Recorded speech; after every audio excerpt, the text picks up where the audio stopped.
Kanonisasi Kristen itu kan buku Rut ini ditaruh di mana? Setelah Hakim-Hakim dan sebelum Samuel ya. Kalau sudah lihat itu penaruhan itu ada meaningnya di situ gitu. Jadi ini satu kitab yang bisa jadi transisi ya, antara zaman Hakim-Hakim, berarti sebelum raja-raja gitu kan ya. Lalu Samuel itu kan mulai bicara tentang bangkitnya kerajaan di situ kan ya. Samuel itu bukan cuma tentang Samuel. Samuel itu sebetulnya tentang Saul, Daud ya, dan ya Saul Daud lah gitu maksudnya di dalam hal ini gitu ya. Jadi ini transisinya antara zaman Hakim-Hakim lalu masuk ke raja-raja, dan itu kalau sudah lihat Rut ini kepentingannya kan juga kita tahu dia itu nenek moyangnya Daud gitu kan ya.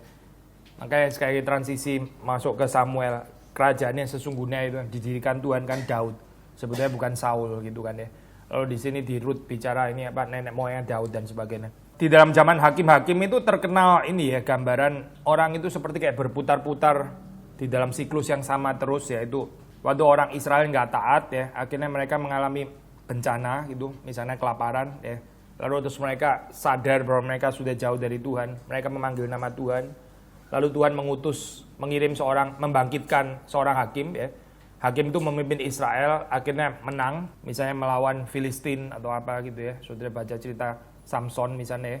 Setelah menang, terus Israel dalam keadaan aman, terus kemudian mereka melupakan Tuhan lagi, akhirnya datang hukuman lagi gitu ya. Puter seperti itu terus berkali-kali gitu. Ini kalau waktu saudara melihat di dalam ayat yang pertama, dikatakan di situ pada zaman para hakim memerintah, ada kelaparan di tanah Israel.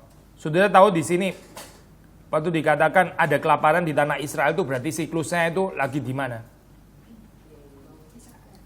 Ya, bukan. Oh iya, tempatnya di Israel betul. Tapi di kapan? Siklusnya lagi kapan? Lagi bencana kan gitu kan ya. Berarti Israel lagi meninggalkan Tuhan, terus Tuhan kirim bencana gitu ya. Tuhan kirim bencana. Harusnya di dalam siklus itu gimana? Ya orang Israel berkabung ya, bergantung kepada Tuhan, minta ampun dosanya, terus kemudian Tuhan pulihkan gitu kan ya. Tapi kalau sudah lihat di sini membaca itu keluarga Elimelech ya, seorang dari Bethlehem Yehuda beserta istrinya kedua anak laki-lakinya ke daerah Moab untuk menetap di sana sebagai orang asing. Mereka ini instead of bergumul bersama-sama dengan bangsa yang sedang dihukum Tuhan, dididik Tuhan ya, mereka melarikan diri gitu, cari aman lah gitu. Ini keluarga yang oportunis ya actually gitu. Keluarga yang nama si Elimelech ya, boleh namanya Elimelech. Elimelech itu artinya El atau Allah itu adalah raja gitu. Elimelech ya. Allah itu adalah raja atau my God is king ya. Allahku itu raja gitu di dalam hal ini ya. Tapi kalau sudah lihat ini ironi gitu ya. Di dalam gambaran seperti ini dia nggak menunjukkan satu kehidupan Allah itu raja. Yet kita tahu melalui cerita itu terakhir ya, terus kemudian Rut yang somehow juga adalah keturunannya di dalam pengertian itu menantunya begitu ya, keturunannya, terus akhirnya menghadirkan seorang raja yang betul-betul dikehendaki Tuhan gitu. Itu pasti nggak bisa dilihat oleh Elimelech gitu, tapi menurut kedaulatan Tuhan, menurut providensia Tuhan itu terjadi gitu ya. Maksudnya ini nama yang dipulihkan. Tapi ironinya adalah Elimelech sendiri, pribadi Elimelech gak berbagian di dalam cerita itu gitu. Namanya sendiri menuju ke sana sebetulnya gitu ya. Itu menyatakan bahwa pekerjaan Tuhan memang gak perlu kita. Tapi yang kita pelajari dalam poin pertama ini ya, waktu di dalam kesulitan menghindar, mencari keamanan sendiri ya, lalu terus gak mau susah gitu, mementingkan keluarga sendiri dan sebagainya. Gambaran kayak begini nih saya, gambaran keluarga yang gak bisa diberkati Tuhan gitu sebetulnya. Tapi kalau sudah lihat di dalam cerita ini ya, kan ceritanya nggak berhenti di sini ya. Maksudnya nggak diberkati Tuhan berarti kena kutuk, terus kena kutuk sekali kutuk selama-lamanya kutuk. Nggak kayak gitu di dalam Alkitab. So ini kan bukan gambaran yang statis gitu ya. Seperti orang yang di dalam kehidupan yang diberkati Tuhan bukan berarti terus diberkati Tuhan selama-lamanya. Whatever dia melakukan apa Tuhan akan terus memberkati dia, kan nggak gitu gambarnya di dalam Alkitab. So ya. Jadi kalau sudah melihat di sini di tengah-tengah kecelakaan yang terjadi itu ya, apa kecelakaannya? Kita baca aja saya. Elimelech nama istrinya Naomi, kedua anak Mahlon dan Kilion. Mahlon itu artinya sakit-sakitan dan akhirnya mati gitu ya. Kasih nama kayak gini saya. Kalau orang Indonesia namanya Waras itu ada di Jawa gitu ya. Karena sakit-sakitan diganti nama Waras. tetap aja sakit meskipun namanya waras. Kilion artinya wasting, ya. Ini seperti kayak ada sindiran gitu ya di dalam cerita ini. Mahlon, Kilion. Semuanya orang-orang Efrata dari Bethlehem, Yehuda, dan setelah sampai ke daerah Moab, diamlah mereka di sana. Jadi sudah lihat di situ mereka menghindar dari persekutuan komunal bangsa Israel ya yang sedang dihukum Tuhan. Mereka cari keamanan di Moab. Lalu terus matilah Elimelech suami Naomi sehingga perempuan itu tertinggal dengan kedua anaknya. Terus kedua anaknya mengambil perempuan Moab, yang pertama Orpa, yang kedua bernama Ruth, dan mereka diam di situ kira-kira 10 tahun lamanya. Alkitab cepat sekali ya kalau bicara tentang ini ya. 10 tahun cuma satu ayat.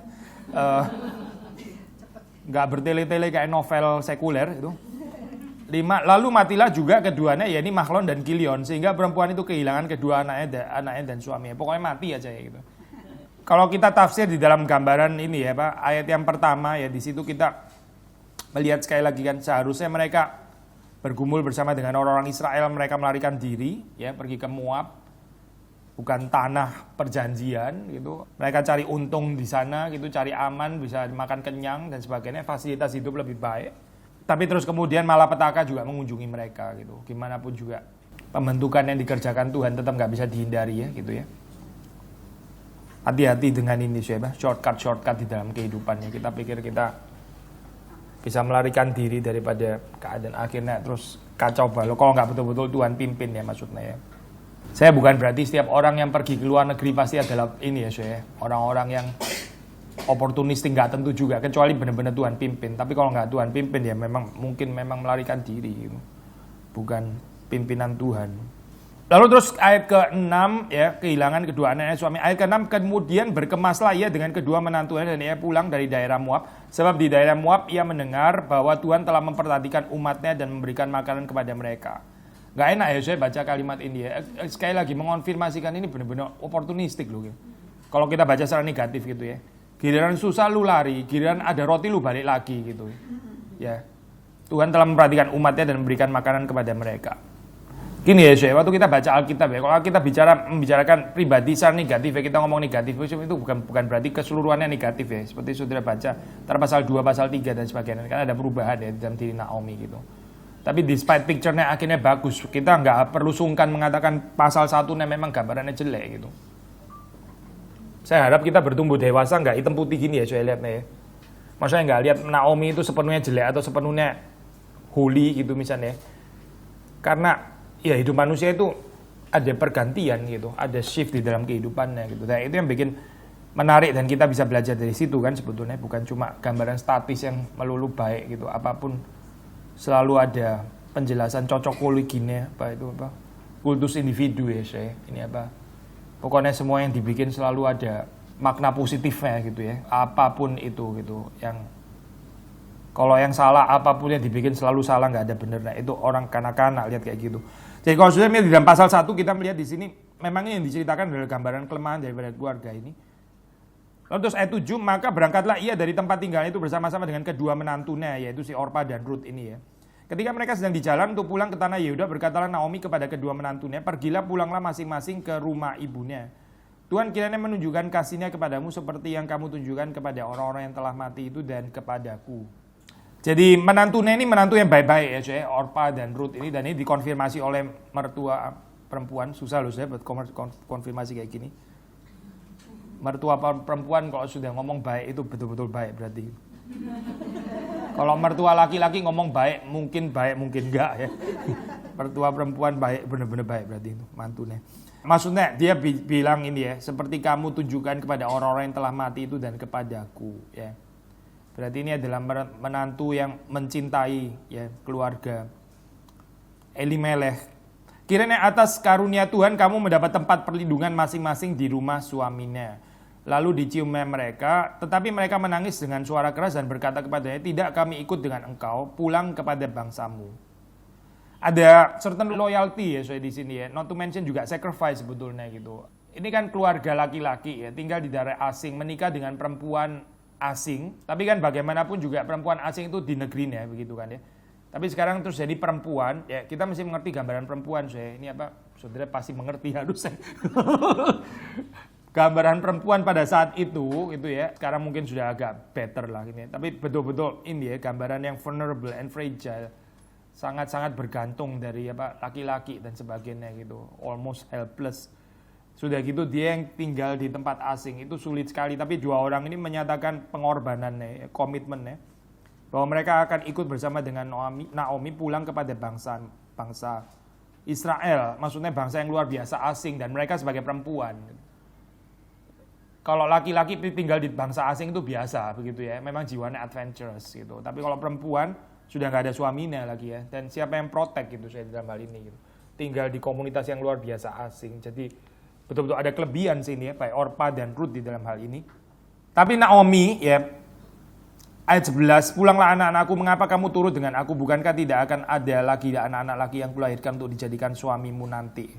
Naomi ini jiwanya baik ya, meskipun dia dalam keadaan yang menderita, dia nggak mau jadi beban gitu dalam kehidupannya, ya. Dan dia lihat kalau kamu ikut nanti nggak ada lagi, percuma juga laki-laki nggak bisa melahirkan lagi, gimana yang take care kamu siapa? Maksudnya di dalam pemikiran manusia lebih baik kamu tetap tinggal di Moab, kan mungkin bisa menikah lagi, menemukan pasangan laki-laki yang bisa protect mereka, toh itu memang negaranya kamu dan sebagainya ya. Ngapain ikut saya sampai ke Israel dan sebagainya di dalam keadaan yang sangat gak menentu kayak begini.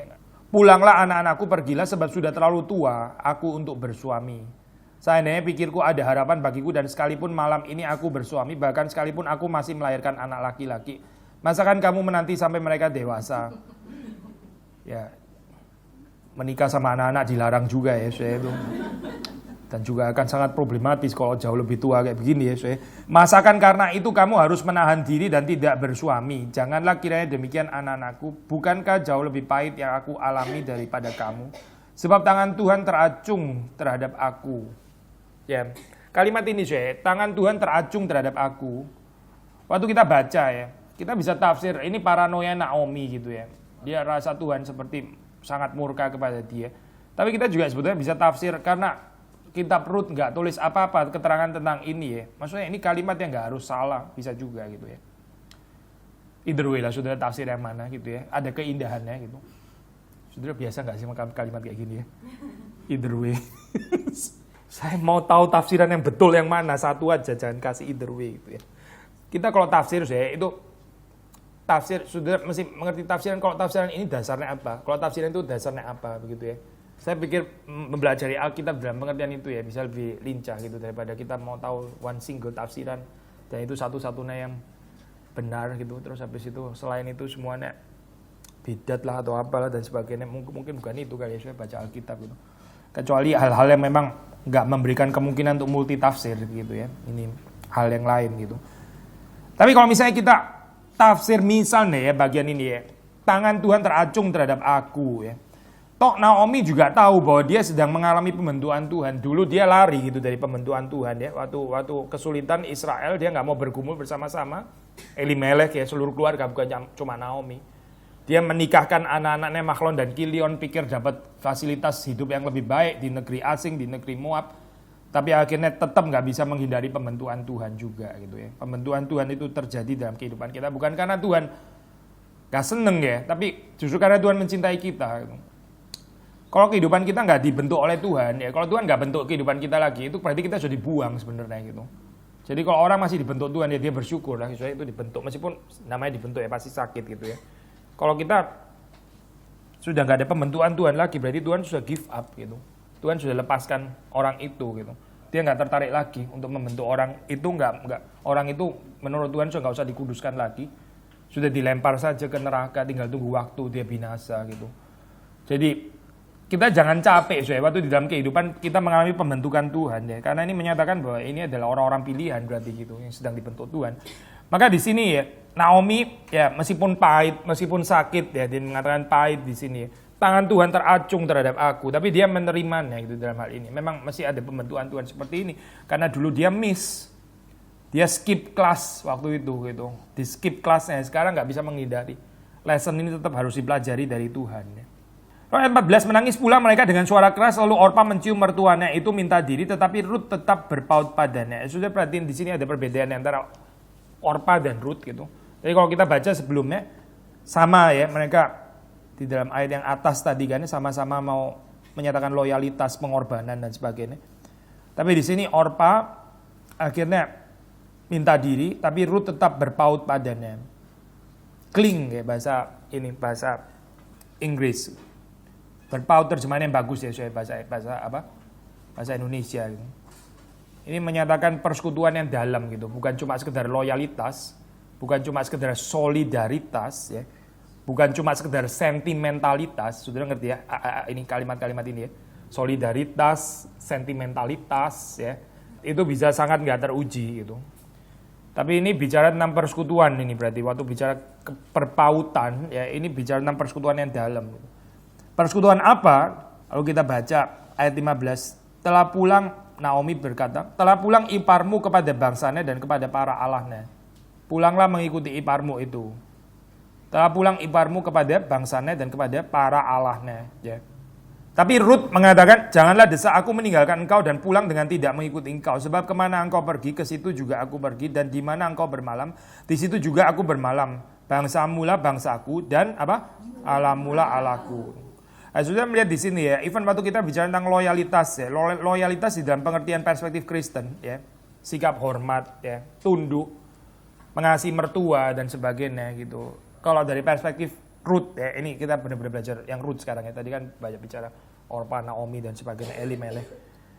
Itu nggak mungkin terjadi kalau bukan didasarkan iman yang sejati pada Allah. Kekristenan itu bukan cuma moral, saya bukan gitu. Kalau cuma sekedar hormat kepada orang tua, itu di dunia banyak. Saudara nggak harus Kristen tuh hal itu gitu. Benar-benar nggak harus Kristen. Orang non Kristen yang berbakti sama mertuanya banyak sekali, mertua perempuannya yang hidupnya bisa fully reconciled, nggak ada persoalan seperti Orpa gitu. Bahkan dengan sedih kita mungkin mengatakan banyak orang Kristen sadly nggak menunjukkan satu kehidupan yang percaya kepada Tuhan waktu nggak pernah bisa akur dengan mertua perempuannya gitu. Seperti kayak moralnya orang-orang non Kristen kok lebih baik di sini gitu ya. Ini supaya kita rendah hati ya, supaya kita mengoreksi diri, supaya kita sadar bahwa Tuhan pilih kita itu bukan karena kita moralnya lebih baik daripada orang lain, tapi Tuhan pilih orang yang berdosa. Dan waktu kita bilang Tuhan pilih orang berdosa itu betul-betul orang berdosa, benar gitu. Karena kualitas moralnya sama sekali nggak lebih baik daripada orang-orang yang non-Kristen. Tapi yang membedakan di sini kalau sudah melihat ya, itu Orpa ya sepertinya gampang sekali itu kembali kepada Allahnya ya. Tapi Ruth ini percaya kepada Allahnya Elimelech, Allahnya keluarga ini, Allah Israel, Allah bangsa Israel. Bangsa mula bangsaku, Allah mula Allahku. Ya. Ini bukan solidaritas atau pengorbanan atau loyalitas yang sekedar mau bersama-sama ikut dengan Naomi, tapi ekspresi ini lahir daripada iman yang sejati kepada Allah yang sejati. Sekali lagi ya Syekh, kita ingin iman yang sejati itu ini loh Syekh, mewarnai pengorbanan kita termasuk kepada orang-orang yang kita anggap outsider, termasuk salah satunya mertua perempuan gitu. Menyatakan iman yang sejati ya. Maksudnya iman kita kepada Tuhan, kita bisa mengasihi mereka meskipun mereka mengasihi orang-orang yang mungkin menurut kita paling sulit dikasih kali ya di dalam hal ini gitu. Tapi Ruth memberikan teladan ya, tapi ini bukan cuma sekedar teladan moral, tapi teladan iman sebetulnya ya. Jangan lupa kalimat itu ya. Allahmu lah Allahku, itu penting gitu. Itu yang menjadikan dasar persekutuan Ruth dengan Naomi. Karena Ruth percaya Allah yang sama dengan Allahnya Naomi. Kalau Ruth cuma melihat Naomi, ya saya percaya ya bisa berat bener loh gitu ya. Ini kan orang yang sedang pahit hatinya gitu. Sudah tahu orang kalau lagi pahit hatinya itu nggak menyenangkan ya, saya kita dekat dengan dia gitu. Kita sendiri pernah pahit ya Syekh. Waktu kita pahit hatinya, kita tahu kita jadi monster seperti apa gitu.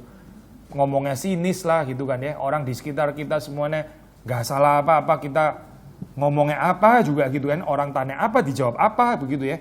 Karena kita sedang pahit, sedang kecewa, sedang marah dan sebagainya. Naomi ini lagi sakit di sini gitu, dalam hal ini gitu. Jadi kalau si Ruth cuma berdasarkan sentimentalisme atau simpati atau apapun gitu ya, kasihan orang sakit saya bantu, mau tahan sampai kapan gitu loh. Kita pernah ada pengalaman, mungkin sudah pernah ada pengalaman ya, kita merawat orang sakit mungkin ini ya, mungkin suami kita atau anak-anak kita dan sebagainya. Waktu pertama ya kita tahu itu tanggung jawab kita mesti rawat. Sampai suatu saat mulai rasa capek begitu ya. Apalagi kalau yang dirawat nggak ngerti-ngerti susahnya orang rawat begitu ya. Terus kita mulai ikut emosi gitu. Kita sangat ada batasnya ini apa? Simpati kita tuh sangat ada batasnya gitu. Dan Ruth juga ada batasnya pasti gitu. Ruth juga manusia sama seperti kita kan ya. Tapi yang membuat dia kuat di dalam hal ini itu bukan solidaritas yang tinggi, bukan. Ini nggak ngomongin moral, ini ngomongin ibadah kepada Allah yang sejati. Jadi ada hubungan yang erat antara Ruth dan Allahnya Naomi. Bukan cuma antara Ruth dan Naomi. Tapi antara Ruth dan Allahnya Naomi. Allah yang sejati. Nah ini mendasari waktu ayat 17 dia mengatakan, di mana engkau mati, aku pun mati di sana dan di sanalah aku dikuburkan. Ini kalimat sumpah ya. Berikutnya, beginilah kiranya Tuhan menghukum aku bahkan lebih lagi daripada itu. Jikalau sesuatu apapun memisahkan aku daripada engkau, selain daripada maut.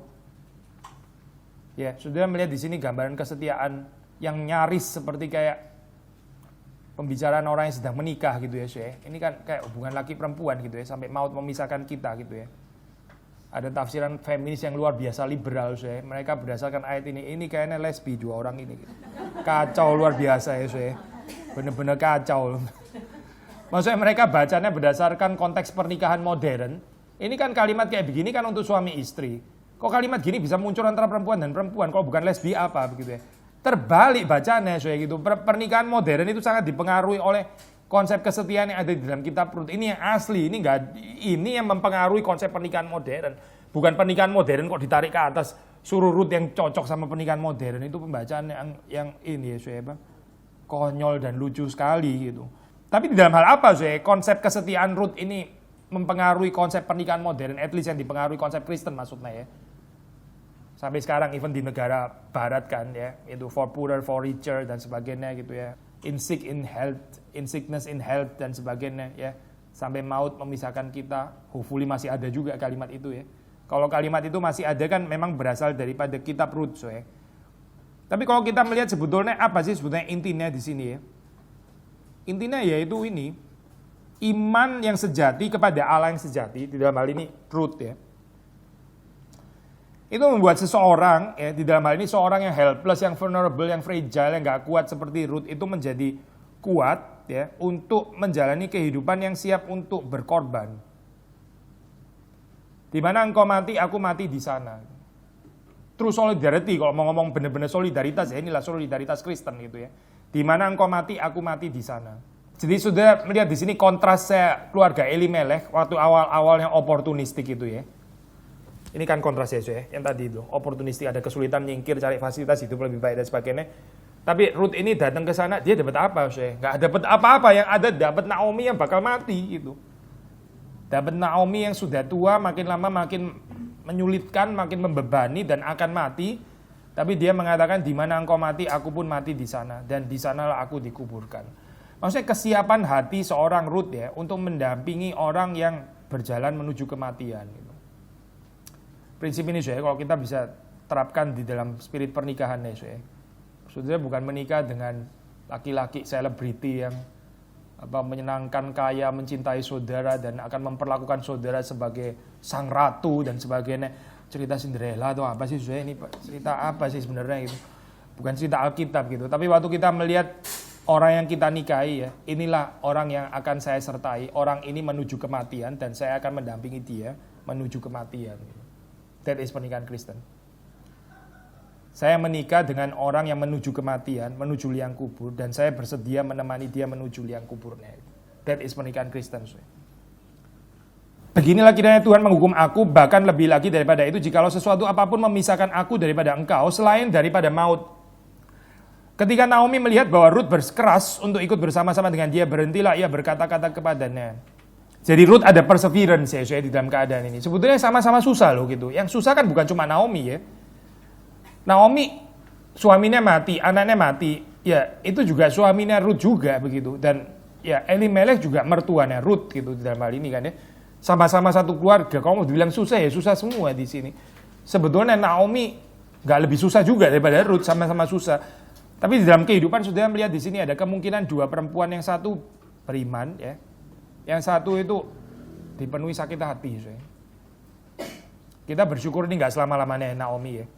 Kita bersyukur ini nggak sakit hati terus sampai akhirnya gitu. Tapi di dalam bagian ini ya dia sakit hati ya iya gitu. Ada dua macam ya perempuan di sini ya. Yang dua macam itu bukan yang satu itu kurang menderita, yang satu menderita banget gitu. Itu bukan pembedaan perempuan. Ada wanita beruntung, ada wanita yang kayaknya susah banget ya hidup gitu. Bukan itu, Alkitab nggak ngomong itu, saya bedanya bukan di sana. Kalau mau bicara tentang susah hidup, dua-dua susah, nggak ada bedanya di sini. Ruth dan Naomi sama-sama susah hidupnya, sama-sama menderita. Sama-sama ada alasan untuk sakit, nggak ada bedanya, nggak ada bedanya. Tapi yang membedakan adalah ada kemungkinan ya, yang satu tetap beriman, yang satu terus kemudian dikuasai oleh kepahitan gitu. Ya itu yang membedakan gitu.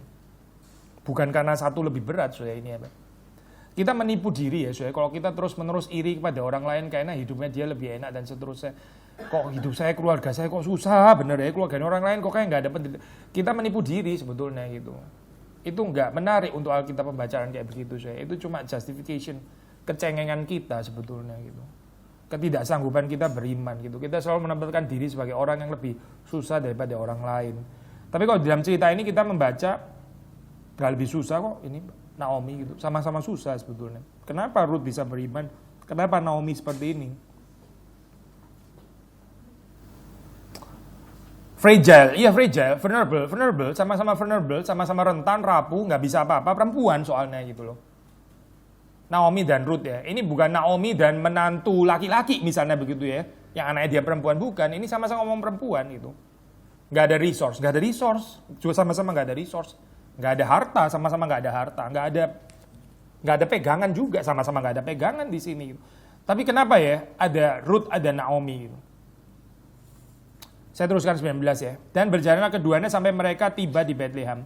Ketika mereka masuk ke Bethlehem, gemparlah seluruh kota itu karena mereka, dan perempuan-perempuan berkata, Naomi kah itu? Naomi itu artinya pleasant, coy. Pleasant itu apa ya? Iya, menyenangkan gitu ya. Sudah tahu istilah ini enggak ya? Pleasant looking ya, apa ya? Enak dipandang gitu ya, pleasant ya. Ya cantik lah maksudnya itu. Pleasant ya, bukan cantik cuma sekedar pretty gitu ya. Terus habis itu genit dan suka goda laki-laki, bukan itu maksudnya. Ini ada keanggunan gitu loh, pleasant ya di dalam pengertian itu ya.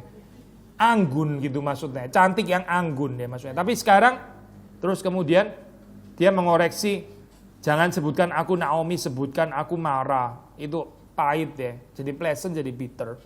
Sebab yang Maha Kuasa telah melakukan banyak yang pahit kepadaku. Dia masih nggak lepas sih ya, maksudnya nggak. Ini saudara jangan baca ayat 20 ini dia mulai jadi ateis lah atau apa. Kalau dia ateis dia nggak ngomong yang Maha Kuasa sama sekali gitu dalam hal ini gitu. Despite perkataannya yang betul-betul dari kepahitan seperti kayak ada kebencian gitu ya, tapi sisi yang lain juga masih menyatakan adanya iman gitu ya. Saudara nangkep ya poin saya. Jadi jangan baca orang hitam putih hitam ya. Meskipun tadi saya barusan ngomong Ruth itu yang positif, Naomi negatif, terus apa negatif nggak ada sama sekali positif ya. Gambaran yang melulu negatif, melulu positif itu kayak gambaran yang dilakukan oleh anak-anak kecil gitu. Kalau kita bertumbuh kita mesti melihat bagian mana yang dia ada kekurangan, bagian mana dia ada kelebihan gitu ya. Mengatakan kepahitannya itu memang kekurangan gitu kan ya. Kok kayak nggak bisa bersyukur, memang sulit bersyukur sesuai dalam keadaan seperti ini. In a sense kita secara manusia bisa bilang ya wajar juga kalau dia penuhi kepahitan. Tapi ini loh saya, pengakuan akan kedaulatan Tuhan itu ada pada Naomi gitu. Yang Maha Kuasa telah melakukan banyak yang pahit kepadaku. Tetap kan ya, ada iman gitu tetap dalam hal ini. Meskipun ya dia nggak enak terimanya gitu. Ini kalau saudara bandingkan misalnya dengan istrinya Ayub ya, imannya Naomi itu lebih baik daripada istrinya Ayub. Karena istrinya Ayub kan menegur, kamu cuma mau terima yang baik dari Tuhan. Yang buruk kamu nggak mau terima dari tangan Tuhan gitu. Saya sudah pernah bahas bagian ini, saya ini bagian yang sangat relevan untuk keadaan ini loh saya, gereja sekarang. Yang pikir kalau sakit penyakit itu bukan dari Tuhan. Cuma yang baik-baik berkat yang dari Tuhan gitu ya. Kalau keadaan yang nggak mujur itu bukan dari Tuhan. Itu sudah ada dalam Alkitab teologinya istrinya Ayub gitu. Istrinya Ayub percaya yang baik-baik itu dari Tuhan. Berarti yang jahat-jahat dari setan begitu kan ya. Kalau kayak gini Tuhannya itu nggak powerful biasanya, nggak bisa mencegah setan memberikan yang jahat di dalam kehidupan manusia. Tuhan kayaknya helpless juga. Itu bukan Tuhan yang Maha Kuasa kalau kayak begitu gitu. Tapi Ayub mengatakan, masa kamu cuma mau terima yang baik dari Tuhan? Kalau yang buruk kamu bilang itu bukan dari tangan Tuhan. Maksudnya Ayub mau mengajar kepada istri, baik yang baik maupun yang buruk itu dari tangan Tuhan gitu maksud. Dan iman seperti Ayub seperti ini ya, kita jumpai juga di dalam imannya ini. Siapa? Naomi gitu. Yang Maha Kuasa telah melakukan banyak yang pahit kepadaku. Dia nggak bilang setan telah melakukan banyak yang pahit kepadaku gitu. Enggak, bukan setan, yang Maha Kuasa di sini bilang gitu. Berarti dia menerima yang baik maupun yang buruk ya di dalam hal ini. Dengan tangan yang penuh aku pergi, tetapi dengan tangan yang kosong Tuhan memulangkan aku. Saudara familiar nggak sama kalimat ini ya? Di mana? Gimana? Oh Ayub, oke. Iya mirip sama itu ya. Nggak ada kalimat yang lebih dekat lagi dengan ini. Dengan tangan yang penuh aku pergi, dengan tangan yang kosong Tuhan memulakan aku. Ini kalimat yang muncul di ini, Magnificat Maria. Tuhan menyuruh orang kaya pergi dengan tangan hampa gitu. Ya. Di posisinya ini posisinya Naomi loh ini. Puji Tuhan nggak terus kayak begini ya saya.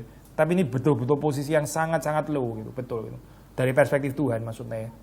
Orang kaya itu kelihatannya kan tangannya banyak begitu kan ya, banyak miliknya. Tapi Tuhan menyuruh mereka pergi dengan tangan hampa. Ya ini, kamu menghindari kesulitan, kamu jadi kaya di Moab, boleh saja gitu. Kamu bisa makan kenyang di Moab, kalau di Bethlehem kamu mesti puasa-puasa, makanan cuma sehari sekali, or even mungkin sekali 2 hari kali ya. Dengan tangan yang penuh aku pergi, dengan tangan yang kosong Tuhan memulakan aku. Itu caramu sendiri gitu. Caramu sendiri menimbun security ya, keamanan. Saya nggak cuma ngomong harta ya saya ngomong security secara, kan perempuan kan perlu security ya kita semua perlu security sih actually, laki-laki juga lah. Laki-laki kalau dibilang nggak perlu security itu omong kosong gitu. Perempuan sangat perlu security. Pertanyaannya itu taruh security-nya di mana begitu. Ini security-nya keluarga Elimelech, dia pikir lebih secure kalau tinggal di daerah yang lebih banyak rotinya. Itu secure. Coba lihat, akhirnya mereka pulang dengan tangan yang kosong. Dengan tangan yang kosong Tuhan memulangkan aku. Ini pembentukan yang berat luar biasa. Sudah seperti orang kaya yang diceritanya Magnificat ya, nyanyian pujian Maria ya. Tuhan menyuruh mereka pulang dengan tangan yang kosong, pergi dengan tangan yang hampa. Mengapa kamu menyebutkan aku Naomi? Karena Tuhan telah naik saksi menentang aku dan yang Maha Kuasa telah mendatangkan malapetaka kepadaku. Demikian Naomi pulang bersama-sama dengan Rut perempuan Moab itu menantunya yang turut pulang dari daerah Moab dan sampailah mereka ke Bethlehem pada permulaan musim menuai jelai. Permulaan musim menuai jelai itu berarti bicara tentang kesetiaan Tuhan ya, secara luas gitu ya. Nah ini kalau saudara baca, memang saya mengkategorikan kitab Rut ini sebenarnya di mana gitu. Ada orang mengkategorikan ini historical books gitu ya. Termasuk kitab sejarah dalam perjanjian lama. Tapi kalau secara style ya, sebetulnya lebih cocok ini masuk kitab puisi gitu. Ini wisdom literatur gitu. So-called kitab-kitab bijaksana ya. Kitab-kitab bijaksana itu kayak Amsal, Pengkhotbah, Mazmur, ya, Ayub, ya. Termasuk juga Rut. Ini kitab-kitab bijaksana namanya. Wisdom teologi ya. Apa itu? Theology of Wisdom, tentang bijaksana. Nah, salah satu yang ditekankan di dalam ini kitab bijaksana yaitu itu ada tension ya. Tension antara kesetiaan Tuhan di dalam pengertian yang global terhadap dunia ini ya, dengan kesetiaan Tuhan yang kayaknya broken di dalam kehidupan kita secara individual. Contoh yang jelas itu Ayub gitu misalnya kan ya. Ayub kan di dalam hidupnya kan di dalam keadaan kayak begitu ya. Susah kan lihat kesetiaan Tuhan kan ya. Tapi terus kemudian Tuhan memperkenalkan Ayub kepada kesetiaan Tuhan di dalam dunia ciptaan yang luas itu. Ya. Tuhan bicara tentang alam semesta, diciptakan, teratur, ya, dan nggak goncang gitu, nggak kolaps. The universe tuh nggak kolaps gitu. Yang kolaps itu kehidupannya Ayub gitu kan ya. Ini susah loh, saya terimanya itu susah sekali gitu. Kita itu kalau kita kolaps, kita pikir seluruh dunia ya kolaps gitu kan ya. Menandakan betapa narsisistiknya kita gitu loh. Kalau kita kolaps, seluruh dunia juga kayaknya redup gitu loh ya, maksudnya ya. Tapi kalau kita seneng, kita juga nggak peduli ada orang susah di situ ya. Pokoknya yang penting kita seneng. kayaknya semuanya juga harusnya senang karena saya lagi senang dan sebagainya gitu kan ya. Tapi kalau sudah lihat di dalam wisdom book gitu ya, ada tension di sini ya. Kesetiaan Tuhan yang seperti kayak absen di dalam kehidupan saya kok menderita ya, kok kayak nggak lihat kesetiaan Tuhan. Tapi Tuhan seperti memaksa kita, mendidik kita, membentuk kita untuk melihat, coba lihat, itu matahari tetap terbit kan? Hari ini nggak mendung loh, misalnya gitu ya. Hari ini ada hujan juga loh, Tuhan memelihara tetap gitu. Ini loh, di dalam hal ini ya. Permulaan musim menuai jelai. Ini kesetiaan Tuhan terhadap Israel kan, berarti sudah dipulihkan. Tadi kan kelaparan, sekarang masuk ke dalamnya. Sekarang yang kelaparan siapa? Si Naomi gitu. Maksudnya kelaparan bukan dalam pengertian perut ya, tapi nggak ada suami lah, nggak ada anak dan sebagainya. Yang kacau sekarang kan Naomi gitu. Karena dia telat bergumul, Maksudnya kalau dia sama-sama bergumul dengan Israel, ya alangkah indahnya gitu. Waktu Israel susah, dibentuk susah, ya minta ampun, menunggu, ya terus kemudian dipulihkan. Masuk di dalam cerita ini gitu ya. Kita ini kalau mau bicara tentang kehidupan gereja ya, itu kita akan menjadi orang-orang yang lebih bahagia kalau kita ini ikut serta di dalam kesulitan gereja gitu Waktu gereja ini diberkati Tuhan, kita itu enak ya menikmatinya gitu. Ada orang yang kesulitan gereja nggak mau partisipasi sama sekali gitu. Giliran gereja sudah beres dia baru masuk gitu. Ya orang-orang yang nggak terlalu ngerti sukacita sebetulnya gitu. Kayak Naomi akhirnya. Nggak bergumul bersama-sama gitu. Giliran sudah permulaan musim menuai jelai, terima beres datang gitu kan ya. Boleh aja sih, Tuhan juga tetap luas kok hatinya untuk orang-orang kayak begini. Orang-orang oportunistik kayak begini, Tuhan juga tetap luas hatinya. Tapi kesulitannya adalah mereka nggak berbagian di dalam pergumulan itu sehingga nggak terlalu mengerti juga sukacitanya apa sebetulnya. Dan bukan cuma itu dia sudah kehilangan banyak hal di dalam hal ini dan lebih daripada roti kayaknya. Mendingan mana kehilangan roti sedikit atau nggak ada suami dan nggak ada anak di sini. Ayat 22 ini ya mengatakan sampailah mereka ke Betlehem pada permulaan musim menuai jelai. Ya berarti di sini ada new beginning gitu dan new beginning yang secara komunal ini ya. Ini Naomi secara individu boleh berbagian di dalamnya. Sekali lagi ya, kesetiaan Tuhan secara komunal, secara global, lalu Naomi secara individu boleh berbagian di dalamnya. Jangan dibalik ya, jangan dibalik di dalam spirit narsisism. Kesetiaan Tuhan dalam saya secara individu, terus saya gede-gedein secara komunal gitu ya. Nggak poin saya. Kalau di dalam Alkitab, kita secara individu ini nggak penting Ini kalimat yang nggak enak didengar kayak begini ya, karena kita lebih suka dengar kalimat saya ini berharga di mata Allah. Yesus mati untuk saya di atas memang betul secara pribadi, iya juga memang gitu ya. Sampai ada kalimat seandainya di dunia ini cuma ada saya pun begitu kan ya, Yesus pun tetap mati di atas kayu. Nanti dulu. Kayaknya nggak gini deh cerita Alkitab gitu. Mungkin memang Yesus akan mati untukmu kalaupun kamu, tapi ceritanya kamu nggak sendiri gitu loh. Tapi kita suka sekali ya menghidupi cerita signifikansi diri yang berlebihan kayak begini. Akhirnya menjadikan orang-orang yang egonya tinggi luar biasa gitu. Orang yang egonya tinggi nggak bisa kenal Tuhan, repot banget gitu. Karena semuanya itu tentang dia gitu. Waktu bicara tentang Tuhan pun ya dia juga sebenarnya bukan Tuhan gitu. Maka di sini kalau sudah melihat ya, ini bukan bicara ini Tuhan menyediakan permulaan musim menuai jelai. Bukan khusus Naomi ya, bukan gitu. Jadi jangan GR gitu. Ini adalah untuk Israel maksudnya gitu. Kamu boleh berbagian di dalam, kalau kamu masuk ke tanah Israel, silakan berbagian di dalam komunitas ini. Komunitas orang percaya, maksudnya ini Tuhan bukan cuma untuk kamu tok gitu. Tuhan ini untuk semua ya di dalam hal ini. Tuhan memberkati umatnya. Kalau kamu menjadi bagian daripada umatnya, ya kamu diberkati. Gitu. Jangan terus bicara Tuhan Yesus dan saya Tuhan Yesus dan sebagainya. Itu ini ya saya. I and thou relationship, memang saya percaya ada tempatnya, tapi bisa membawa kita kepada narcissistic Christianity kalau kita nggak hati-hati gitu. Menjadikan orang-orang yang egonya besar gitu ya. Nah di sini kalau kita melihat, memang di dalam cerita Ruth akhirnya keluarga ini secara individually ya, particularly juga dipulihkan, kita tahu ya ceritanya gitu. Nggak tanggung-tanggung sampai malah menjadi nenek moyang Daud lagi begitu kan ya. Bagaimana Tuhan mengangkat kembali orang yang pergi dengan tangan hampa, dibalikin lagi sampai betul-betul luar biasa penuh ya pada akhir cerita ini. Tapi sekali lagi even Daud diberikan pun ini bukan diberikan untuk gengsinya Naomi dan siapa ini? Ruth ya yang bangga. Ini kita ini loh nenek moyang Raja Daud. Daud pun juga diberikan untuk Israel. Gitu. Daud itu diberikan untuk Israel, bukan untuk bikin Naomi sama Ruth jadi bangga punya punya anak kok pinter sekali kayak begini ya, terus habis itu dapat award ini dan itu ya. Tuhan nggak terlalu tertarik sama cerita kayak begitu, saya benar-benar nggak tertarik gitu. Yang tertarik karena ego kita sendiri. Ada orang saya share di Facebook, puter-puter urusannya dia dan keluarganya tok, nggak ada yang lain saya. Bener puter itu terus gitu, dan achievementnya dia dan anaknya dan suaminya dan apa muter di situ terus itu, nggak ada yang lain, dunianya cuma dia dan keluarganya. Mau orang lain berhasil nggak berhasil, of no issue buat dia yang terus yang apa ini saya excel ke atas ya, dan itu di share kemana-mana gitu. Highly narcissistic ya saya orang kayak begini. Dan sadly mengaku Kristen lagi itu.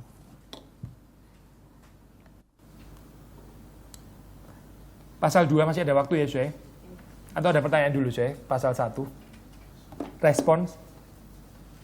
Ada nggak saya?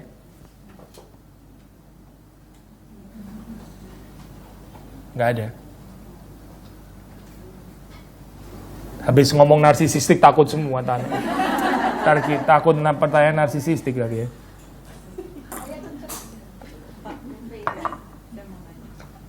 Kalau misalnya dikaitkan ya, kalau misalnya orang dalam penderitaan ya, terus dikaitkan sama khotbah Bapak yang kemarin tentang yang orang tuh kayaknya reluctant gitu loh untuk menerima kebenaran Tuhan. Nah maksud saya gini loh, ada saya sharing dari beberapa teman ya yang agak kenceng dipikir Bu, mungkin yang belakang nggak bisa dengar sama sekalian. dalam pergumulan gitu Pak ya. Satu mereka tuh bilang ya sama saya, kadang-kadang dalam keadaan mereka menderita, seakan-akan itu khotbah tuh kayak blank gitu loh. Iya, oke. Iya. Terus kalau misalnya kita kaitkan gitu ya, misalnya ada orang yang ada kan butuh kerendahan hati untuk menerima firman Tuhan sebagai teguran. Iya, oke. Nah itu relasinya gimana Pak ya? Nggak, saya ngelihatnya gini sih, pastorally speaking ya, nggak harus selalu dikaitin ke kerendahan hati atau kecongkaan atau apa gitu. Kita tahu lah ada saat-saat di mana kita waktu menderita kita akhirnya terobsesi dengan penderitaan itu sampai bukan cuma firman Tuhan sih actually, apapun di sekeliling kita juga kayaknya nggak terlalu aware gitu. Jadi bukan khusus penolakan terhadap firman Tuhan, tapi dosa di dalam pengertian ini nggak harus ngomong ya ke orangnya dosa ya, untuk kita tahu gitu, maksudnya kita sendiri juga kayak gitu kan ya. Dosa yang membuat kita terlalu tersedot oleh permasalahan kita gitu. Waktu kita menderita maksudnya ya. Lalu pembentukannya gimana? Gini loh, pembentukannya gini. Waktu kita di dalam kehidupan yang nggak menderita, kita pikir kita bisa lebih atentif terhadap firman Tuhan. Itu sebenarnya belum teruji gitu. Nah Tuhan mau membentuk attentiveness, atensi kita terhadap firman Tuhan itu juga waktu kita menderita gitu. Menderita itu, saya sudah pernah ngomong ini kan ya bertahun-tahun lalu. Menderita itu menyingkapkan keadaan diri kita itu jauh lebih efektif secara apa adanya gitu. Waktu saya nggak menderita, saya baik sama orang. Mungkin memang baik, mungkin masih superficial baiknya, mungkin juga nggak baik, nggak tahu gitu. Saya bukan bilang pasti nggak baik, nggak tahu gitulah ya. Tapi kalau di dalam penderitaan saya masih bisa baik sama orang, nah itu kita bisa bilang memang baik gitu. Kalau orang di dalam keadaan susah ya, dia masih bisa generous dan dia memang generous gitu. Tapi kalau orang wah uangnya lagi banyak sekali terus dia generous, nanti dulu mungkin generous, mungkin nggak juga, nggak tahu gitu. Belum teruji maksudnya. Tapi di dalam keadaan susah, di dalam keadaan terhimpit dan sebagainya, masih bisa menolong orang lain. Nah ini benar-benar, betul, memang benar gitu. Jadi penderitaan itu menyingkapkan keadaan kita yang sesungguhnya gitu. Nah waktu kita di dalam keadaan menderita, ternyata kita nggak bisa dengar firman Tuhan. Ya ini loh, Tuhan itu mau membentuk kita. Saya ngomong positively ya, saya bukan mau accuse ya secara negatively. Tuhan itu mengasihi kita supaya attention kita terhadap firman Tuhan itu juga termasuk sampai waktu kita menderita tetap bisa attention gitu. Bagian itu perlu gitu. Kalau kita cuma attention firman Tuhan waktu anak lahir, waktu anak graduate dan sebagainya, waktu suami bisnis dapat untung lebih banyak 3 kali dan sebagainya, terus kita atentif terhadap firman Tuhan, ya mungkin atentif sih, mungkin juga enggak tahu gitu. Atentif atau enggak itu Tuhan yang tahu gitu. Tapi di dalam saat penderitaan, waktu kita masih bisa atentif ya, berarti ini orang yang nggak tenggelam di dalam penderitaannya. Berarti orang ini Tuhannya memang Tuhan.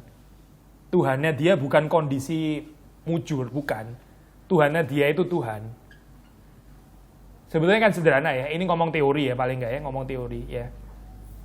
Kalau Tuhan kita bukan kondisi malang atau kondisi mujur ya. Sebetulnya kondisi dalam kehidupan apapun yang penting kan kita ada Tuhan ya. Tapi ngomong gini sih gampang ya, Soe. Sudah tahu kan ya, waktu kita di dalam kondisi nggak mujur, dalam kondisi malang, kita kan goncang kan. Ini berarti kita, saya ngomong realistis ya, kita ini masih ada idolatry-nya terhadap kondisi berarti. Dan itu Tuhan mau beresin terus gitu. Sampai betul-betul kita bisa mencukupkan diri hanya dengan Tuhan. Kalau kita ditolak orang, kita seperti kayak dunia kiamat gitu misalnya ya. Kalau kita diomongin orang sudah seperti kayak dunia kiamat, kepingin ngamuk dan kayak apa gitu. Berarti ada idolatry di situ gitu. Kenapa kita nggak mencukupkan diri dengan apa yang Tuhan pikir tentang kita gitu? Kenapa begitu penting omongannya orang lain gitu? Apakah itu lebih penting daripada omongannya Tuhan gitu? Kalau omongannya Tuhan paling penting, kenapa saya mesti ngamuk-ngamuk kayak gitu dengan omongannya orang lain gitu loh? Katanya omongannya Tuhan yang paling penting, berarti omongannya Tuhan bukan paling penting dalam kehidupan kita. Belum paling penting maksud saya gitu. Maka Tuhan mendidik kita melalui fitnah lah, digosipin orang lah dan sebagainya. Supaya kita belajar untuk yang paling penting itu penilaiannya Tuhan, bukan penilaiannya manusia gitu.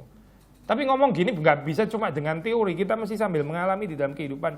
Baru kita betul-betul mengalami pembentukan gitu. Agak panjang saya jawabnya. Tapi intinya itulah, di dalam penderitaan ya kita belajar untuk nggak terobsesi, menjadikan Tuhan tetap Tuhan. Saya bisa tetap dengar firman Tuhan gitu. Secara manusia itu kita bisa ngerti sih. Maksudnya orang dalam keadaan depressed dan sebagainya bisa ini. Dulu saya punya adik saya itu dulu pernah depressed. Waktu depressed itu pembantu lagi bersih-bersih ini lemari di atas itu. Itu nggak sengaja jatuh ke kepalanya dia cuma diem aja gitu. Ya depressed berarti gitu. Bukan cuma depressed nggak bisa dengar firman Tuhan, tapi depressed ada sampah jatuh ke sini pun ya dia diem aja gitu. Karena sampah nggak lebih sampah daripada sampah yang ada di dalam pikirannya dia. Buat dia sampah di dalam pikirannya dia lebih besar daripada sampah yang ini nothing, nggak of no issue gitu ya. Mau ada sampah, mau ada apa gitu, buat dia sudah terlalu susah gitu. Maksudnya kita bisa ngerti orang depresi ya kayak begitu gitu. Tapi persoalannya di mana? Persoalannya orang mesti belajar untuk menjadikan Tuhan sebagai Tuhan. Ada lagi tanggapan? Pak, Ya. Naomi, Ruth, orang Moab, Ya. memiliki iman Ya. sejati kepada Allah yang sejati. Ya. Lepas daripada dia pilihan Allah untuk menjadi nenek moyang, bagaimana dia memiliki pengetahuan iman dan Allah yang sejati? Pasti dari keluarga Elimelech, pasti. Nggak ada kemungkinan lain. Ya ini kelebihannya keluarga Elimelech ya. Despite mereka, makanya tadi kan saya bilang jangan cuma lihat negatif positif, melulu negatif melulu positif ya. Negatif ini keluarga oportunistik betul, dalam hal itu negatif. Tapi positif dalam pengertian ini keluarga yang jadi saksi loh. Jadi saksi gitu berarti keluarga ini. Untuk perempuan yang nggak kenal Yahweh gitu. Orang Moab kan nggak kenal Yahweh. Berarti ini keluarga yang bersaksi gitu. Yang ironi tapi yang keluarga yang bersaksi sendiri nih jadi malah pahit sekarang. Orang yang mendapat kesaksian malah jadi kelihatan lebih dewasa ya. Kadang-kadang ada ironi kayak begini ya di dalam kehidupan ya. Kita mungkin bisa lebih lama ikut Tuhan, tapi orang yang kita injili bisa untuk hal tertentu bisa kayak kelihatan lebih matang, malah ngingetin kita lagi kadang-kadang. Waktu kita susah kita lebih nggak bisa bangun ya. Orang itu yang ngingetin, bukannya lu dulu kasih tahu gini gitu. Apa Naomi merasa lebih dengan diri sehingga dia Ya. sedang menunggu blaming dengan mengatakan jangan sebut dia lagi Naomi. Mungkin aja sih gitu ya. Cuma gini ya. Oke, gini. Tafsiran psikologi saya percaya ada tempatnya gitu ya. Ada tempatnya di dalam Alkitab. Kita bisa masuk ke sana. Kadang-kadang saya juga pakai approach itu gitu. Maksudnya tafsiran psikologis gitu. Cuma kita mesti hati-hati waktu masuk ke sana itu untuk nggak create picture yang Alkitab nggak bilang atau nggak terlalu mendukung gitu ya. Jadi spekulatif ntar akhirnya gitu. Apakah guilty atau enggak gitu. Yang pasti sih dia benar-benar guilty memang gitu. Whether dia feel guilty atau nggak guilty, dia pasti guilty memang. Ini bukan cuma sekedar feel guilty, memang guilty. Dan kalimat yang dikatakan Tuhan mengacungkan tangannya kepada aku, itu betul juga gitu. Karena dia menghindari pembentukan Tuhan gitu. Jadi maksudnya gini loh, istilah feel guilty kan kadang-kadang dipakai di dalam pengertian feel guilty, terlalu menghakimi diri sendiri, padahal nggak harus kayak gitu kan kira-kira kan ya. Enggak sih, ini benar-benar sedang dihakimi Tuhan memang gitu. Memang benar-benar sedang dihakimi Tuhan, bukan cuma perasaannya dia. Memang betul, kamu menghindari pembentukan Tuhan kok, kamu melarikan diri ke Moab gitu. Jadi sekarang terus Tuhan menghajar dia, ya memang sedang dihajar gitu. Tapi kalau kita lihat positifnya, Pak, pengakuannya terhadap kedaulatan Tuhan ya, itu bagi saya itu tetap ekspresi iman gitu. Meskipun dengan pahit ya. Ini bukan seperti Ayub yang bilang Tuhan yang memberi, Tuhan yang mengambil, terpujilah nama Tuhan. Nggak ada doksologi di sini. Tapi ini tetap iman gitu, meskipun nggak ada doksologi gitu. Meskipun di dalam kepahitan tetap mengakui Tuhan yang berhak untuk mendatangkan pendidikan kayak begini, itu tetap iman gitu. Ya. Ya. Ada situasi ketika kita Tuhan tidak mau, Tuhan marah, Ya. biarkan begitu saja. Oke, terus ya. Bagaimana kita menyadarnya itu? Kalau Tuhan marah sampai membiarkan kita, terus kalau misalnya di sekitar kita ada yang seperti itu, yang mungkin kita pikir Tuhan membiarkan atau seperti apa yang harus kita lakukan? Kita tahu Tuhan nggak membiarkan kita ya. Waktu sekali lagi Tuhan masih mau menghajar kita gitu. Kita tahu kalau kita nggak dibiarkan gitu. Jadi kalau Tuhan masih membentuk kehidupan kita, itu konfirmasi Tuhan belum membuang kita, tidak membuang kita. Gitu. Bagaimana kita menyadari kalau kita dibiarkan Tuhan? Ya sebaliknya gitu. Sudah nggak ada lagi, Tuhan sudah nggak peduli gitu. Gini deh, kita kadang-kadang sama anak bisa kayak gini juga ya. Harap jangan terlalu sering. Anak sudah kasih tahu mau belajar atau apa. Akhirnya kita capek ya, sudah lu belajar nggak belajar terserah gitu. Nggak mau dikasih tahu ya udah, nggak mau mandi ya udah, lu nggak usah mandi, nggak apa-apa, nggak usah mandi sekalian. 7 bulan nggak usah mandi sekalian gitu ya misalnya. Ini ngomong kayak begini kasar gitu ya, saya nggak boleh kayak gitu. Cuma ini kita ngerti kan maksudnya apa gitu. Kalau kita masih peduli dengan anak kan kita terganggu. Waktu dia nggak mandi dan sebagainya, nggak mandi berhari-hari dan sebagainya. Nggak winter lagi, masih nggak mandi berhari-hari gitu ya. Ya kita terganggu gitu, kita masih peduli. Tapi kalau begitu kita lepas, ya udah. Dia mau hancur, mau apa, mau seneng, mau terserah gitu. Itu berarti kita sudah dibiarkan gitu, orang yang sudah dibiarkan Tuhan. Lalu gimana ya? Kita di dalam, misalnya itu bukan kita, misalnya itu orang lain, misalnya mungkin yang sekeliling kita, mungkin bahkan juga orang yang dekat dengan kita gitu. Saya pikir penting kita mengikuti ritmenya Tuhan juga gitu. Mengikuti ritmenya Tuhan itu penting gitu, bukan cuma peka terhadap bagaimana Tuhan terhadap saya, tapi peka juga bagaimana Tuhan terhadap orang yang saya mau layani itu gitu. Itu penting itu. Karena kalau enggak kita bisa melampaui Tuhan ya. Saya sekali lagi ya, ini kutip itu Samuel berapa minggu lalu kalau nggak salah kutip ya. Samuel itu begitu sayang sama Saul ya, karena memang dia juga yang mengurapi kan ya. Tapi Tuhan kan sudah buang Saul gitu. Ini ngomong gini berat tuh saya. Untuk Samuel saya percaya juga pasti berat itu. Tapi sampai Tuhan bilang sudah nggak usah berdoa lagi untuk Saul. Sudah ganti yang lain sekarang.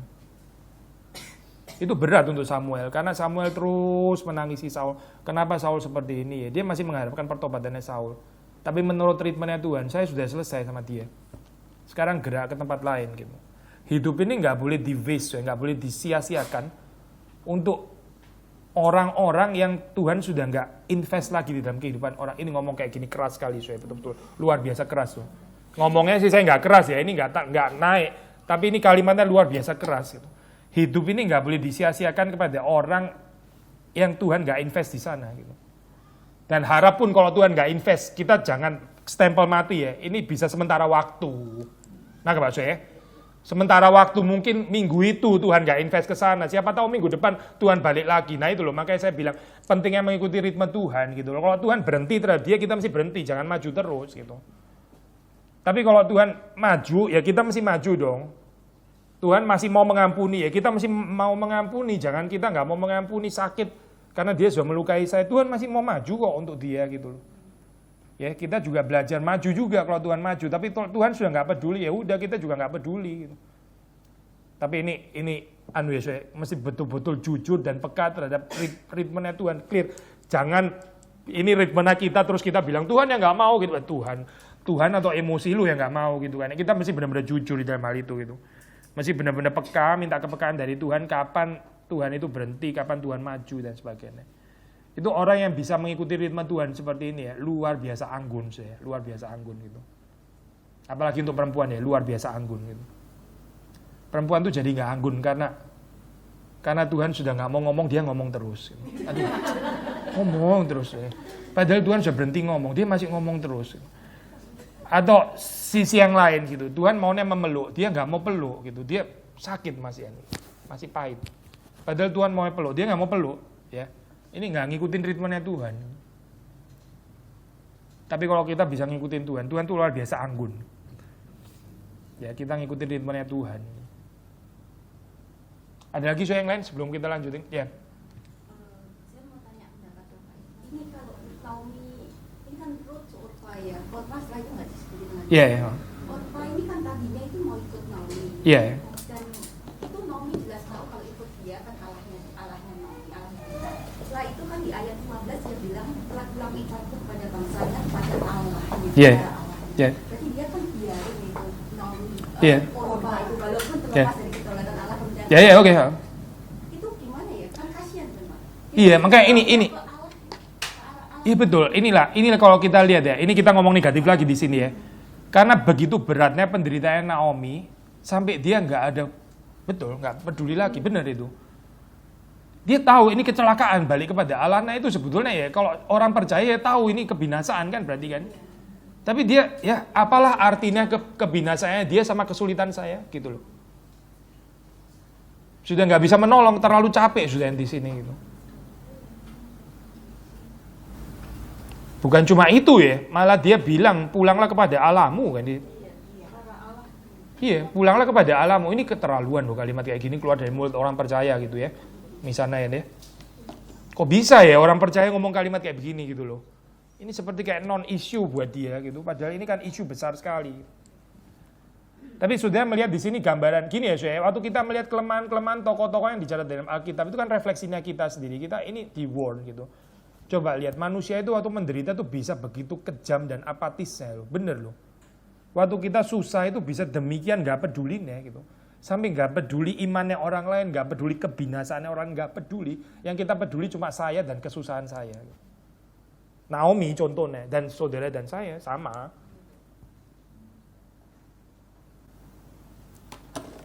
Oke, saya coba masuk pasal 2 ya. Dikit aja, mungkin nggak bisa semua lah saya. Naomi itu mempunyai seorang sanak dari pihak suaminya, seorang yang kaya raya dari kaum Elimelech namanya Boas. Boas ya, bukan Buas. Maka Ruth perempuan Moab itu berkata kepada Naomi, biarkanlah aku pergi ke ladang memungut bulir-bulir jelai di belakang orang yang murah hati kepadaku. Saud Naomi kepadanya, pergilah anakku. Pergilah ia, lalu sampai di ladang dan memungut jelai di belakang penyabit-penyabit. Kebetulan, ini istilah kebetulan ini benar-benar bahasa aslinya kebetulan saya itu. Ya, mikreh kebetulan itu. Ya, kebetulan yang nggak kebetulan maksudnya. Istilah kebetulan ini maksudnya providensia Allah gitu ya. Kebetulan ia berada di tanah milik Boas yang berasal dari kaum Elimelech. Sudah diatur oleh Tuhan gitu sebetulnya. Tuhan itu di balik layar. Lalu datanglah Boas dari Bethlehem. Ia berkata kepada penyabit-penyabit itu, Tuhan kiranya menyertai kamu. Jawab mereka kepadanya, Tuhan kiranya memberkati Tuhan. Lalu kata Boas kepada bujangnya yang mengawasi penyabit-penyabit itu, dari manakah perempuan ini? Bujang yang mengawasi penyabit-penyabit itu menjawab, dia adalah seorang perempuan Moab. Dia pulang bersama-sama dengan Naomi dari daerah Moab. Tadi ia berkata, izinkanlah kiranya aku memungut dan mengumpulkan jelai dari antara berkas-berkas jelai ini di belakang penyabit-penyabit. Begitulah ia datang dan terus sibuk dari pagi sampai sekarang dan seketika pun ia tidak berhenti. Sudah, saya berhenti sedikit ya di sini ya. Ini kalimatnya bilang tidak berhenti, tapi saya mau berhenti di sini. Sudah lihat di sini ya. Ini gambaran ini kali ini ya saya. Ini feministic approach yang baik ya sekarang ya saya. Ini ya gambaran perempuan yang melulu pasif ya, yang menunggu kerja keras suaminya ya. Itu mau diterobos di dalam ini kita perut gitu. Ini mati gitu maksudnya. Lu mau apa lagi gitu loh. Mati gitu maksudnya, nggak bisa bergerak lagi. Lu sudah nggak ada suami. Papa mertua juga nggak ada lagi ya. Lu yang maju di sini gitu ya. Ini good feminist interpretation di sini ya. Kalau sudah melihat. Jadi gini saya, waktu kita mempelajari doktrin kedaulatan Allah ya, orang reform kan seringkali diserang kan saya. Itu mengajarkan fatalisme. Tahu nggak fatalisme? Maksudnya karena Tuhan itu berdaulat ya udah kita diem aja tunggu gitu kan, berdoa juga nggak menginjili toh akhirnya yang dipilih ya akan selamat juga. Gitu. Fatalisme maksudnya saya gitu. Kitab Rut ini ya, yang indah adalah percaya di satu sisi kedaulatan Allah, istilah kebetulan tadi loh saya. Nggak kebetulan banget sih itu Tuhan yang mengatur sebetulnya. Kok ya bisa-bisanya dia lagi di situ gitu loh ya. Ini sudah di dalam pengaturan Tuhan, jadi betul-betul kedaulatan Allah. Sisi yang lain Rutnya itu bekerja keras gitu. Dia itu take part, dia participate di situ, dia menjalankan perannya di sini. Dan mati-matian saya. Bukan cuma nunggu diem gitu ya, bukan gitu. Tapi ini gambaran seperti yang dikatakan oleh Paulus, kerjakanlah keselamatanmu dengan takut dan gentar, kerjakan. Karena Tuhan yang bekerja di dalam kamu. Ya kan paradoks ya. Kamu yang mesti kerja, kerjakan keselamatanmu. Kamu yang kerjakan. Gitu. Karena Tuhan juga bekerja di dalam kamu. Gitu. Dua-dua maksudnya. Ini 100%, bukan 50%. Jadi gambaran yang Tuhan bekerja, Tuhan berdaulat, terus kita pasif, kita nunggu dan sebagainya. Ini bisa menjadi satu gambaran kekeliruan tentang true womanhood ya. Womanhood itu bukan itu loh saya, bukan gitu. Kalau menurut kitab Rut, at least bukan itu. Gitu. Apa sih artinya menjadi wanita yang feminin ya? Coba saya baca lagi ya kalimat ini ya. Ayat 7 yang terakhir. Begitulah ianya itu Rut maksudnya ya. Ia datang dan terus sibuk dari pagi sampai sekarang dan seketika pun ia tidak berhenti. Ini ya gambaran perempuan seorang Rut ya. Sudah pasti bukan perempuan yang cengeng saya, ini bukan, ini pekerja keras. Pekerja keras itu bukan cuma untuk laki saya, untuk perempuan juga gitu. Agak gak nyambung ya saya untuk ini ya. Kita mau yang Queen tadi gitu ya, Queen bangun-bangun sudah ada bagi di depan, sudah ada ini, terus masih suami nawarin, lu mau apa lagi gitu kan. Wah. Enggak. Bukan kitab Rut itu, bukan gitu. Kitab Rut suaminya mati sudah. Kitab Rut ini Rut yang masih bekerja dari pagi sampai petang ya. Terus dari pagi nggak berhenti dan sebagainya. Saudara baca Amsal 31 mendapatkan gambaran yang mirip loh tentang perempuan gitu. Entrepreneur itu perempuannya gitu. Pekerja keras gitu lah maksudnya. Nah, ini saya model kayak begini ya. Maksudnya kalau kita mau bicara tentang feminist approach, perempuan jangan suka mengambil peran ini ya, peran pasif, peran korban, peran yang ditindas, peran yang diopres dan sebagainya. Perhaps bisa salahnya kita sendiri loh kalau kayak gitu. Terus memainkan peran yang ditindas, disakiti, dilukai. Lah lu sendiri nggak berusaha, maksudnya lu nggak jalanin bagian lu gimana, nggak ditindas terus komplain, terus air mata, terus saya disakiti, ditindas. Apa gunanya cerita kayak begini? Apa Tuhan ya tertarik gitu loh saya benari doanya gini terus gitu, kayak lagunya sama terus itu, puter itu terus, nggak ada perubahan yang lain gitu ya. Itu bisa menjadi dosa dosa yang Tuhan nggak seneng gitu. Dan dalam hal ini kitab Rut bisa sangat menolong kita ya. Sudah pasti ini bukan tipe perempuan yang cengeng, saya bukan mengatakan cengeng di sini, saudara nggak boleh keluar air mata sama sekali, bukan itu loh poinnya, laki-laki pun perlu keluar air mata gitu, air mata is something yang beautiful gitu, tapi yang kita nggak mau itu air mata cengeng gitu maksudnya, air mata yang self-centered, mengasihani diri dan sebagainya, itu yang kita nggak mau. 8, sesudah itu berkatalah Boas kepada Rut, dengarlah dulu anakku, tidak usah engkau pergi memungut jelai ke ladang lain dan tidak usah juga engkau pergi dari sini, tetapi tetaplah dekat pengerja-pengerja perempuan. Lihat saja ke ladang yang sedang disabit orang itu, ikutlah perempuan-perempuan itu dari belakang, sebab aku telah memesankan kepada pengerja-pengerja lelaki, jangan mengganggu engkau. Ada protection ya saya di sini ya, yang sudah diatur Tuhan gitu. Kalau sudah melihat di dalam kitab Rut ya, ini ada tipologi Kristus gitu ya, nggak semua tokoh ada tipologi Kristus ya. Tapi di sini yang menunjuk kepada Kristus itu Boas gitu. Karena Boas di sini disebut sebagai penebus ya. Saya belum sampai bagian situ ya. Tapi kalau sudah baca keseluruhan kitab Rut kita tahu Boas itu kan yang menebus kan ya. Ini redeemer gitu. Kita tahu Kristus sang penebus ya, yang menebus kita. Lalu di sini ini Boas menebus Rut gitu ya di dalam hal ini ya. Tapi yang indah di dalam cerita Rut itu adalah begini ya. Even waktu kita mengatakan kita bukan yang ditebus oleh Tuhan, kita bisa seperti Rut ya, seperti berinisiatif supaya penebus menebus kita gitu. Masih bisa ngikutin nggak saya kalimat ini? Ruth ini bukan pasif diem-dieman nunggu ditebus gitu ya, nunggu di rumah, yalah ntar siapa Tuhan tolong kirim orang yang enggak. Dia aktif ke sana, nggak tanggung-tanggung saya sampai tidur di apa itu kakinya Boaz ya. Itu kalau pembacaan modern seperti ini perempuan apa ya kayak gini nih, apa? Perempuan nakal kali ya. Poinnya bukan di dalam ini saya, bukan di dalam apa itu kenakalan seksual, bukan di sana, sama sekali bukan di sana saya. Penekanannya itu mau mengatakan inilah gambaran perempuan yang dikehendaki Tuhan ya, yang menjalankan role-nya sampai seperti kayak malah Boaz yang kelihatan pasif gitu. Ada saat-saat di dalam kehidupan kita di mana Tuhan itu seperti kelihatan pasif. Tuhan mau kita yang lebih banyak aktif, and yet waktu kita aktif itu bukan berarti Tuhan pasif, karena Tuhannya sebetulnya sedang menyediakan settingnya itu Tuhan gitu. Seperti di sini ya, Ruth kan aktif kerja di ladang. Sebetulnya Tuhannya sudah menyiapkan ladangnya. Di situ kok ya bisa-bisanya itu ladangnya Boaz lagi. Itu siapa yang atur kok bukan Tuhan gitu. Tuhan bekerja di balik semuanya itu gitu. Tapi Tuhan bekerja terus bukan berarti kita pasif gitu. Saya bukan berarti kita cuma menunggu, diem, nggak ngapa-ngapain, tunggu Tuhan dan sebagainya. Ini bisa menjadi kesalahan wanita yang fatal. Gitu. Kalau laki-laki sih biasanya memang pergumulan lain ya, dia nggak bisa diem gitu. Makanya perlu ayat Exodus mengatakan, sudah kamu diam saja, aku yang berperang melawan engkau gitu ya. Itu ayat cocok untuk laki-laki ya, karena laki-laki seringnya maju sendiri tanpa Tuhan gitu. Sampai Tuhan bilang, kamu diam saja, saya berperang melawan engkau gitu. Ya. Untuk orang yang terlalu kerja sendiri tanpa Tuhan. Tapi untuk perempuan mungkin kesulitannya adalah waktu perempuan terlalu menunggu ya, katanya atas nama Tuhan ya. Terus Exodus bilang katanya kamu diam saja, Tuhan yang berperan gitu. Di dalam Alkitab bukan cuma ada keluaran, ada kitab Rut juga gitu maksudnya.